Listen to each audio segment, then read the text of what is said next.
Hello guys, welcome to Mr. Learning. In this video, I am going to show you how to fix error code 0E0E000 in Nvidia app. If you are getting this error, simply few methods try to this error fix it before you are begin. Please like and comment this video. Don't forget subscribe our YouTube channel. Let's start the steps. First step was the restart. So go to the start menu. Click on the power button. Select the restart button. Click it to restart your system. Then go to the next step. Uninstall the Nvidia app. So go to the Windows search bar. Then type that control panel. Then click to open it. If they set view by large icons, just click to the category select, then click on the uninstall program, then find Nvidia app, then click to select, then right click, uninstall button, click here to uninstall it. Once it done, close it, then go to the next step, then download the Nvidia app. So go to the browser, then type that nvidia.com, then go to the download button, click here to download.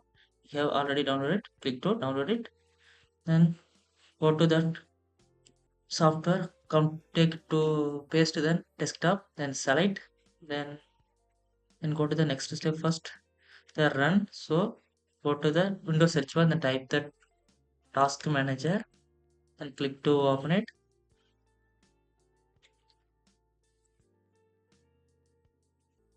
Then click on the run new task, then browse, click here, find that location, go to the desktop, find that app. Okay, now Nvidia app selected. Then once it done, hit the open button, click here to add it, then hit the OK. After that, run. Just click here to run, then your problem solve it. After that, it is normally run it. Finally finish it, then go to the restart your system, then your problem solve it. I hope to this video helpful for you. Please like and comment this video. Don't forget to subscribe our YouTube channel. This method working or not working, comment section, go to comment, and this method working, subscribe our YouTube.